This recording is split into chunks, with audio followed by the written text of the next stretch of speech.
Apple 50. ஒவ்வொரு நாளைக்கு ஒரு ரேட்டுமா. இப்ப போயிட்டு இருக்கனால ரேட் 50 ரூபா எப்படி 50 ரூபானா ஒரு பழம் சொல்றீங்களா? கேஜி. ஒரு கேஜி ஒரு கேஜி 50 ரூபா போகுது. ஹோல்சேலா கொடுக்குறதுன்னா ஹோல்சேல் ரேட்டு தான் அது. ஹோல்சேலா எங்க ரேட்டே ஹோல்சேல் ரேட்டு 50 ரூபா. 50 ரூபா. ஒரு நாளைக்கு 45 ரூபா இருக்கும், ஒரு நாளைக்கு 50 ரூபா இருக்கும். ரேட்டு மாறிட்டே இருக்கும். தர்பூசணி இது இப்போ உள்ள ரேட்டு ஜாஸ்தி. 28 ரூபா இருக்கு. சீசன் இல்லாத டைம்ல அன் டைம்ல சீசன் 28, 26 அந்த ரேஞ்ச். வேற என்னென்ன பழம் இருக்கு நம்மகிட்ட? அந்த கிரண் இருக்கு. கீரை அது கிரண் வந்து இப்போ உள்ள ரேட் 32 ரூபா. எவ்வளவு ரேட் போகுதுன்னா 32 ரூபா போகுது இப்போ உள்ள ரேட்டு.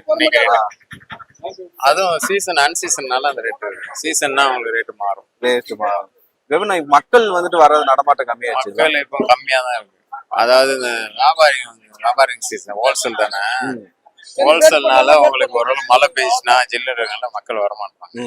மற்ற ரேட்டு வியாபாரம் நடக்கதான் செய்யுது அந்த சைடு. நம்மளுக்கு ஹோல்சேல் தான். ஹோல்சேல் எப்படி நம்ம இந்த கேளம்பாக்கம் பஸ் ஸ்டாண்ட் தோன்றதுல இருந்து இங்க கொஞ்சம் வியாபாரிகள் வர கஷ்டப்படுறாங்க. தெரியல.